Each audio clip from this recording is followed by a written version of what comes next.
Bonjour et bienvenue dans le point des idées. Certains disent que penser c'est comme se dépenser, c'est bon pour la santé. Alors c'est parti pour notre petite gymnastique hebdomadaire. Et cette semaine, le prof de gym s'appelle Michel Onfray. Bienvenue Michel Onfray. Merci, bonjour. Alors Michel Onfray, qu'on ne présente plus vraiment, mais on va quand même essayer. Philosophe, nietzschéen, hédoniste, amateur de gladiateurs, oui, il va peut-être nous expliquer pourquoi, de bouffe et auteur d'une centaine de livres. Il est un peu graphomane, il faut le dire. Alors si on doit en retenir que quelques-uns, je dirais ça, la contre-histoire de la philosophie, c'est le tome 12, et cette trilogie qui s'appelle Une brève encyclopédie du monde. Brève, tout est relatif, décadence. Non, ça a commencé par Cosmos, puis décadence, puis sagesse. Et puis, il y a le petit dernier, il est là, ça s'appelle La Nef des Fous, des nouvelles du bas empire. Il s'agit de décadence. Alors, vous savez, Clémenceau disait, ne craignez pas de vous faire des ennemis si vous n'en avez pas, c'est que vous n'avez rien fait. De ce point de vue, quel champion, Michel Onfray, parce que vous avez beaucoup d'ennemis.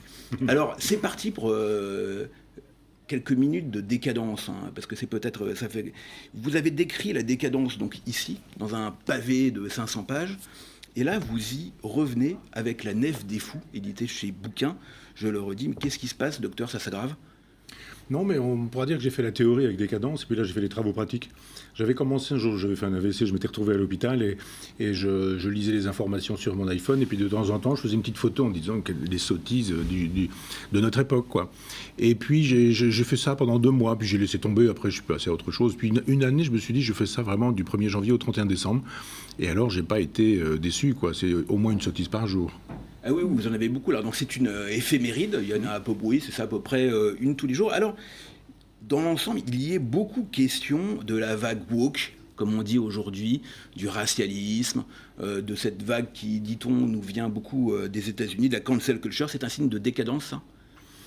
Oui, disons-le comme ça, oui, c'est un signe. C'est vrai que quand il n'y a plus de valeurs, et que, d'une certaine manière, Nietzsche le disait, quand les anti-valeurs ou les contre-valeurs deviennent les valeurs, c'est qu'on est dans une civilisation effondrée, quoi. Quand vous avez des petites filles de 8 ans qui s'en viennent vous dire qu'elles ont envie de changer de sexe depuis l'âge de 4 ans, et que vous avez des adultes qui demandent pardon et qui vont faire tout ce qu'elles souhaitent sur ce terrain-là, ou que les véganes estiment que les chiens d'aveugles, c'est une sottise, et qu'il vaut mieux que les aveugles se prennent les poteaux et les réverbères plutôt qu'il y ait des animaux pour les aider, etc.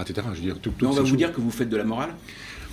Je suis pas contre, ça me gêne pas du tout, la morale ne me gêne pas, oui. Je trouve que notre époque, c'est plutôt la moraline au sens de Nietzsche. Alors expliquez-nous, c'est quoi la différence entre la morale et la moraline ? On pourrait dire que la moraline, c'est la morale des temps sans morale.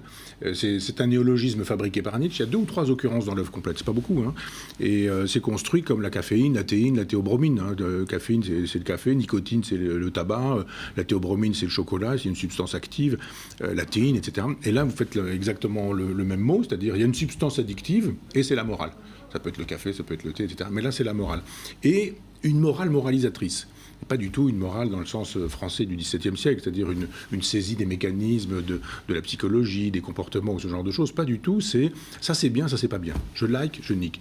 Et donc on est dans une espèce de logique totalement binaire. Si vous dites, on va peut-être faire des choses un peu plus subtiles, si on veut parler par exemple de la recherche du temps perdu, vous avez des gens qui disent « Oh non, ça chie ». Ou des gens qui disent « Oh, c'est génial ». Et puis éventuellement, l'un et l'autre n'ont pas lu. Mais ils auront tout de même un avis. Donc la moraline, c'est ça. C'est de juger avec des catégories de la morale. C'est bien, c'est pas bien. J'aime, j'aime pas. Ça me plaît pas. Et ne pas être capable d'aller au-delà. Alors, vous parlez beaucoup du racialisme, de cette vague qui monte. Et vous avez cette phrase, vous dites « Le Ku Klux Klan à l'envers, c'est encore le Ku Klux Klan ». Et vous parlez même de nouveau code noir, c'est le titre d'un de vos passages. L'UNEF, par exemple, ça rentre dans cette catégorie-là, ces réunions non mixtes ? Complètement. C'est-à-dire que moi, j'ai jamais été soucieux des couleurs de peau, des religions, des âges, des sexes. Enfin, ça m'est totalement égal. Moi, j'étais 20 ans dans un lycée. La directrice était donc une femme. J'ai fait ma thèse avec une femme. Je me suis jamais surpris à dire c'est une femme, donc c'est bien normal qu'elle soit aussi, je sais pas, bête, ou je parle pas de la directrice de thèse. Mais jamais ça ne m'est venu à l'esprit. Et puis aujourd'hui, on n'est plus que ça. On est un homme, on est blanc, on est transsexuel, hétérosexuel, homosexuel, on est, je sais pas quoi, enfin musulman, chrétien, catholique, juif, en tant que... Je dis, mais qu'est-ce que c'est que ce délire, quoi? Quand on est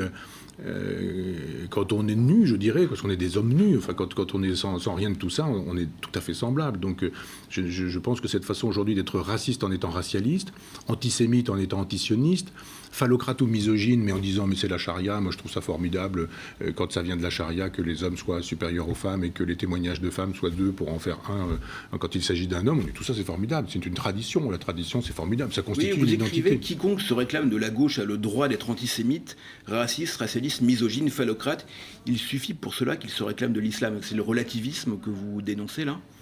C'est pas tant le relativisme que cette façon singulière de dire le bien est là, le mal est là. On est toujours dans la moraline, quoi. C'est l'islam, donc c'est toujours bien. Ou pour d'autres qui sont à l'inverse, c'est l'islam, donc c'est toujours mauvais. Non, l'islam, il y a des choses très bien, puis il y a des choses moins bien, puis il y a des choses pas bien du tout. Et on peut faire la part des choses, c'est pas un bloc. Et c'est la même chose avec le féminisme. Si le féminisme, c'est de dire que les femmes doivent être à égalité, moi j'ai repris pour un prochain livre, là, mais le deuxième sexe, il y a une logique assimilationniste chez Simone de Beauvoir. Elle n'est pas dans la logique pétroleuse. Elle dit d'ailleurs, dès les premières lignes, le féminisme, tout ça c'est terminé. Les gens vont même pas au-delà de la 10e ligne quand ils disent qu'elle est féministe. Puis après, les Américains en font leur... Bon, voilà. Mais elle dit, soyez comme des hommes. Et puis voilà, faites comme les hommes, bossez comme les hommes, travaillez comme les hommes, prenez vos places, exigez vos places, etc. Bon, et tout ça est formidable. Moi, j'aime ce féminisme-là. Et puis aujourd'hui, on a cette idée du « en tant que femme », eh bien, je suis totalement irréductible. Les hommes, c'est l'ennemi totalement. Quels que soient les hommes, tous les hommes. Ils ont tous tort. C'est-à-dire, un homme blanc féministe, c'est un salaud. Donc, on se dit, bon, ben voilà, on peut rien faire, on est assigné à notre propre sexe. Et je trouve que cette façon de faire revenir ce qui constitue le fascisme, cette façon de dire, là pour le coup j'utilise le mot, il est fort, mais cette façon de dire les hommes sont dominants, ils sont puissants. C'est l'essentialisme. Oui, c'est ça, mais les femmes sont à la cuisine, et les femmes font la vaisselle, les femmes font le ménage, les femmes font les enfants, ce sont les épouses, elles peuvent être 3, la même épouse pour un seul homme, etc. Tout ça est formidable, pourvu que ce soit fait au nom de la charia. Vous parlez de l'antisémitisme, et alors vous évoquez dans ce livre déjà Sarah Halimi, le meurtre de Sarah Halimi, dont on a beaucoup parlé ces derniers jours avec les décisions de la Cour de cassation. L'antisémitisme, c'est un signal avancé de décadence aussi? Oui, bien sûr. On est dans une civilisation judéo-chrétienne. Et cette culture juive qui va rendre possible le christianisme, c'est la nôtre. Et si on s'attaque aux juifs, on s'attaque au judéo-christianisme. Pas seulement, mais c'est notre civilisation, c'est notre culture. Moi, il m'est arrivé de repasser mon permis de conduire parce que j'avais parfois eu la pédale, un peu le pied lourd sur la pédale, etc. Et quand je passais mon permis, non pas le permis, mais je reprenais des points, il y avait un personnage très sympathique qui commençait par nous expliquer que jadis, quand on prenait de l'alcool au volant, c'était une circonstance atténuante. Et vous avez vu, ça a changé. C'est plutôt une circonstance aggravante. Le type, il roulait bourré, et puis il disait, bon, on dit, il avait bu un coup, ils avaient fêté l'anniversaire de la petite, et puis il y avait 3 grammes d'alcool dans le sang, on n'allait tout de même pas le condamner, monsieur le juge. Et on disait, oui, bien sûr, circonstance atténuante. Eh bien, on est exactement dans la même logique. Pétard, circonstance atténuante. Le type, il dit, mais moi, je vais la tuer parce qu'elle est juive, je la jette par la fenêtre, je la tue, Allah Akbar, etc. Puis après, on dit, mais elle avait fumé des pétards. Donc, circonstance atténuante. C'est pas une circonstance atténuante, c'est qu'il n'a pas été jugé. Il n'a pas été selon le principe selon lequel on ne juge pas les fous. Ben oui, mais c'est pas un fou, c'est juste quelqu'un dont on dit qu'il a eu une bouffée délirante consécutive à un pétard. Mais vous pouvez aussi être ivre-mort et dire j'ai eu une bouffée délirante à cause d'un excès d'alcool. On dira mais oui, bien sûr, vous avez beaucoup bu, il vous sera beaucoup pardonné. Et il y a juste un moment donné où on se dit mais enfin ça s'appelle de l'antisémitisme. Et il y a des moments où les bouffées délirantes font faire aux gens ce qu'ils ne feraient pas s'ils n'avaient pas l'aide soit de l'alcool, soit du cannabis. Moi, je ne pense pas que ça ait rendu ce garçon antisémite. Il l'était déjà précédemment. Ça l'a fait agir comme il a agi. Et on a des gens aujourd'hui qui nous disent non, il ne peut pas être jugé parce qu'au moment des faits, il n'était pas responsable. Est-ce que le sujet, ça n'est pas cela, c'est-à-dire la faiblesse de la réaction? On a vraiment un problème en France. On s'habitue. Est-ce qu'on peut s'habituer à ça? On est en train de s'habituer. Jour après jour, vous voyez bien, il y a des gens qui mettent le feu à une voiture de police en disant on va les tuer régulièrement. On voit des gens qui disent tue-le, et qui sont en train de poursuivre des policiers. Il se passe quoi? Il y a un jugement, il y a des gens qui prennent quand même 18 ans, et puis il y a des gens qui ont dit vous étiez peut-être cagoulé, vous étiez peut-être debout sur la voiture en train de tabasser, de tasser le toit, etc. Peut-être que vous avez fait partie de ceux qui auraient pu tuer, etc. Mais la preuve n'est pas faite, on n'est pas sûr que c'est vous. Allez, vous pouvez rentrer chez vous, l'affaire est terminée pour vous. On se dit mais on n'a qu'un seul problème en France, c'est que la loi n'est pas respectée. Il y a vraiment un problème. Si on faisait respecter la loi, Si effectivement il y avait une crainte du gendarme, s'il y avait du policier, à ce moment-là, effectivement, les problèmes seraient réglés. Non, on a juste peur de gens qui ont décidé qu'ils ne respecteraient plus la loi et à qui on dit vous le pouvez, vous êtes en banlieue, vous êtes musulman, vous avez fumé des pétards, vous avez, etc., etc. Je vous assure que dans mon village à Chambois, si le type il est en tracteur et qu'il a pris un petit coup de gnôle avant de traverser le village à 1 heure après le couvre-feu, celui-là on va l'arrêter, celui-là il va aller en justice et celui-là il va y avoir droit. Alors, dans la Nef des Fous, vous parlez aussi de Mila. Alors, ça m'a intéressé parce que dans Décadence, qui est là, vous datiez la fin de la civilisation occidentale à l'affaire Salman Rushdie, trop peu défendue selon vous, et ça marquait une forme de renoncement. Est-ce que dans l'affaire Mila aussi, il y a un renoncement ? Bien sûr. Complètement. C'est-à-dire que, bon, je ne vais pas rentrer dans les détails, mais je veux dire, le début de la fin, pour moi, c'est le Quattrocento. C'est avec Lucrèce qui rentre dans la philosophie de la Renaissance. Donc, mais de fait, il y a un moment donné où, en matière d'islam, quand on commence à dire de Salman Rushdie, mais il aurait pu se retenir d'écrire des choses pareilles, après tout, bien fait pour lui. Ça, c'est quand même beaucoup dit. Je ne voudrais pas ramener sur un personnage, enfin je vais pas redonner son nom, mais je veux dire, il y a eu un philosophe qui lui aussi, après avoir écrit un papier dans le Figaro, s'est retrouvé avec une fatwa derrière, on n'a rien fait. Et donc, régulièrement, on a laissé faire, on a laissé avancer comme ça, et à un moment donné, on aurait pu dire, mais est-ce que l'État français ne pourrait pas rappeler un ambassadeur, par exemple ? On ne peut pas imaginer que les ambassadeurs puissent être rappelés de certains pays. Regardez tout de suite, quand vous avez Erdogan qui dit un certain nombre de choses, des ambassadeurs restent, vous avez le président de l'Algérie qui s'en vient pas, ou un ministre en Algérie qui dit mais la France c'est notre ennemi éternel, etc. Que fait le président de la République ? Rien. Il ne dit pas mais attendez, qu'est-ce que vous êtes en train de dire ? On rompt nos relations diplomatiques. C'est pas possible de s'entendre dire qu'on a un ennemi éternel de l'Algérie. Et à un moment donné, on dit on peut pas, quand on est chef de l'État, on ne peut pas laisser faire une chose. Donc c'est la faiblesse. La décadence, c'est la faiblesse. Oui, c'est ça. C'est le triomphe de la faiblesse chez des gens qui estiment qu'il ne faut pas faire de bruit, il ne faut pas gêner. L'islam est une civilisation de l'honneur. Et on peut leur reconnaître ça, même si parfois ils ont l'honneur parfois un peu chatouilleux, mais eux au moins ils ont le sens de l'honneur. Eh bien, nous on n'a plus du tout le sens de l'honneur. Insultez-moi, méprisez-moi, transformez-moi en paillasson, crachez-moi au visage, et je vous demanderai pardon, parce que de fait, peut-être qu'il y a 3 siècles, on a fait des choses qu'on n'aurait pas dû faire sur votre propre terre, donc si vous vouliez me remettre un petit crachat, je vous en serais très gré. Et donc évidemment, dans ces cas-là, on est plus méprisé encore. Et ils ont parfois raison de mépriser des gens méprisables. Alors, sur les origines du wokisme, comme on dit aujourd'hui, je ne sais pas si on peut vraiment utiliser ce mot, vous parlez de mai 68, vous parlez de Foucault, Deleuze, Derrida, de ce qu'on appelle la French Theory en anglais, et qui nous est revenu, dites-vous, en version Disneyland. C'est quoi la version Disneyland de Foucault ? Alors il y a quelque chose qu'il faut constater de manière chronologique, c'est que tous les philosophes dits 68ards, ce que Luc Ferré avait appelé avec Alain Renaud la pensée 68, sont des gens qui n'ont pas produit mai 68, mais qui ont été produits par mai 68.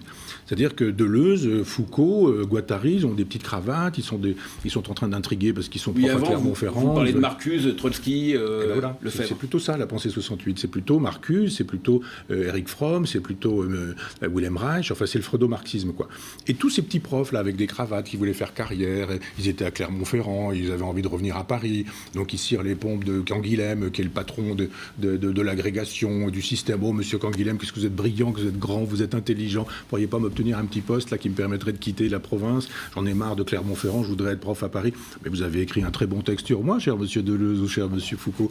Et à ce moment-là, on retrouve tous ces gens-là. Bon, mai 68, chez ces gens-là, c'est vraiment la carrière, quoi. Ils sont surpris au milieu de la carrière. Barthes, c'est pareil. Et puis, ils se disent, finalement, il y a quand même un train à prendre, là, et il faut séparer mai 68 des 68 arts. Tous ces opportunistes, là, ils sont allés, ils sont tous devenus gauchistes. Je rappelle que Foucault était gaulliste, qu'il a été communiste. Comme en mai 68, il travaillait pour les gaullistes, enfin pour une réforme universitaire prévue par les gaullistes, et qu'il est devenu maoïste dans la foulée. C'est parti, mai 68 a rendu ça possible. Texte assez imbitable. Tous les gens qui disent qu'ils ont lu Deleuze, j'aimerais bien une petite conversation avec eux pour qu'on puisse faire l'exégèse de l'Anti-Édipe et de Mille Plateaux. On s'amuserait beaucoup. Alors, c'est imbitable en français et c'est traduit aux États-Unis. Ça, c'est pour la disneylisation. C'est traduit et c'est commenté par des gens qui pensent que quand on a jonglé avec 6 ou 7 concepts de Deleuze, on a fait du deleuzisme. On a un petit coup de rhizome, un petit coup de déterritorialisation, c'est fait pour ne pas pouvoir proposer. De corps sans organes, c'est formidable un corps sans organes. Hein. On écrit CSO, corps sans organes. Et puis après, vous jonglez avec tout ça, et puis vous dites, c'est génial. Hein. Vous ne pourriez pas m'en dire plus sur Deleuze, parce que moi j'ai eu du mal. Moi un jour, j'en avais parlé à un prof de fac, et donc vous ne pourriez pas m'expliquer comment ça marche, comment ça fonctionne, j'ai pas très bien. Oui, il commence à me jouer comme ça du pipeau avec ça. Je dis, mais je ne comprends pas plus. Et puis il continue. Je dis, mais c'est encore plus compliqué. Puis il me dit, finalement, il n'y a rien à comprendre. Prof de fac, qui avait donc été le wokisme, d'après vous, il n'y a rien à comprendre. Ce qu'il y a derrière, il n'y a rien à comprendre. Il y a très peu de choses à comprendre. Il y a à comprendre qu'il n'y aurait que des structures. Ça procède du structuralisme. C'est-à-dire, vous et moi, nous n'existons pas. Vous n'avez aucune existence subjective. Moi, je n'ai aucune existence subjective. Foucault annonce la mort de l'homme. Il dit juste que ce qui est important, c'est la structure qui existe entre nous. Structure langagière, l'échange que nous avons. Structure de classe, votre position dominante dans la société, journaliste, moi, philosophe, etc. Mais que... l'inverse. Oui, c'est ça.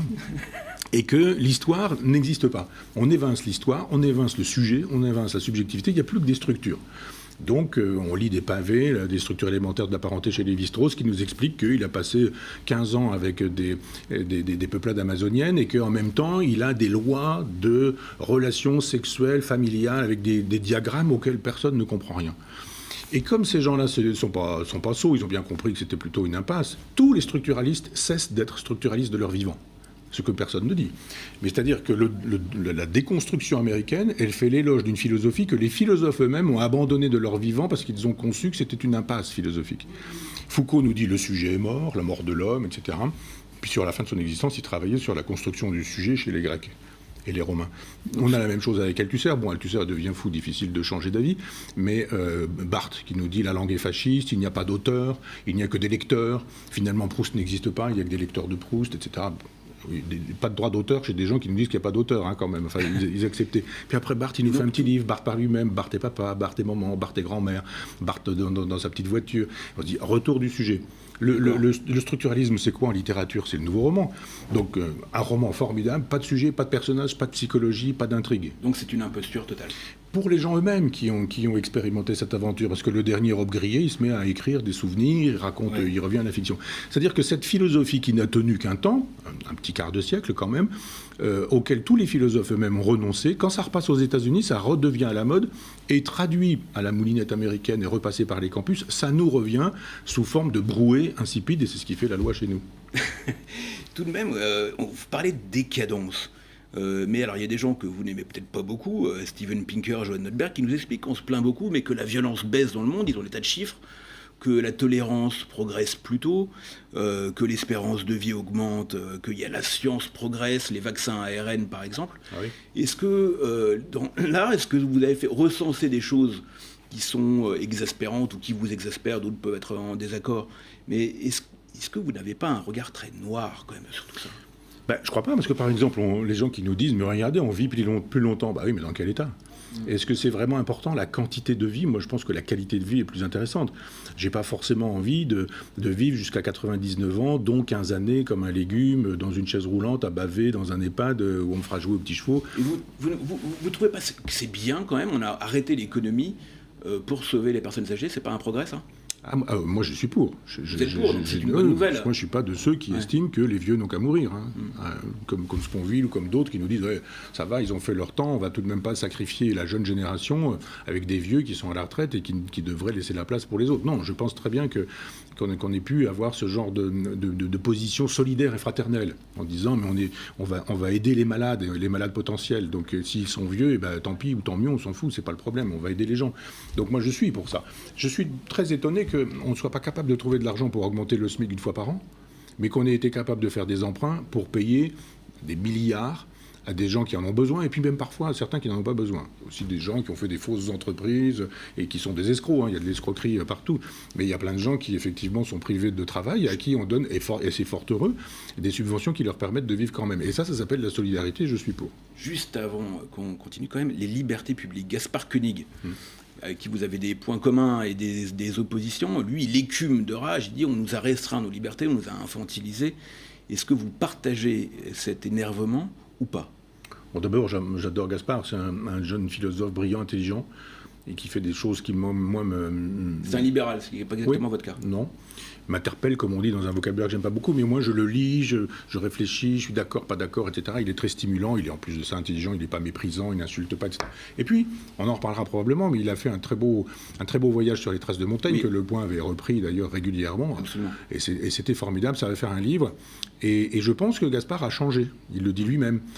Il a vu la campagne, les gens, les paysans, la terre, les terroirs, la façon d'être accueilli, etc. Et d'un seul coup, Gaspard, qui est une grosse tête, c'est un garçon brillantissime, enfin je dis un garçon parce que pour moi c'est un jeune homme, mais brillantissime, ultra diplômé, extrêmement compétent, dans le dispositif libéral et haut de gamme depuis des années. Et puis là, d'un seul coup, il voit le réel et il se dit, il a l'intelligence de dire, le réel me donne des leçons. Nombre d'intellectuels disent je vais donner des raisons au réel des leçons. Lui il dit non, le réel me donne des leçons. Ça change peut-être un peu mon logiciel. Et je suis très curieux, j'ai suivi ce que vous avez fait avec lui régulièrement, mais je suis très curieux du livre que ça va donner. Alors, Gaspard dit, c'est la question sur Gaspard Koenig. Les libertés. Sur la question des libertés. C'est déjà foutu, les libertés, on n'a pas besoin du Covid. C'est-à-dire tout le monde est là en train de se photographier à des comptes Facebook. Les gens cuisinent, enfin, ils font la photo des légumes qu'ils vont acheter, ils font la photo de la cuisine qu'ils sont en train de faire, ils font la photo de l'aliment qui est dans leur assiette, puis après ils font la photo de leur ventre qui a gonflé parce qu'ils ont mangé des artichauts, puis après, je vous passe les détails, mais il y a une espèce d'exposition, de surexposition de soi, où les gens sont... C'est plus grave que l'attestation. Mais c'est plus grave que d'abord les attestations. Je veux dire, tout le monde s'en fait, tout le monde ment. Il suffit juste aujourd'hui, si vous faites une attestation, vous avez une grand-mère que vous allez visiter, ou parce que, etc. Je pense que la police qui vous arrête ne va pas dire « Ah, mais nous allons vérifier si vous avez vraiment une grand-mère âgée. Nous allons téléphoner à cette grand-mère, parce que là, on aura la Ligue des droits de l'homme, ça va porter plainte, on va se retrouver au tribunal. Qu'est-ce que c'est que ça? On est en train de passer dans un État fasciste, etc. » On est dans un État autoritaire depuis longtemps, on n'a pas besoin du Covid pour voir que les libertés ont reculé. Il n'a pas changé, ça dépote toujours. On se retrouve dans un tout petit instant dans le point des idées et on va parler peut-être de cuisine et de philosophie pour sortir de la crise. À tout de suite.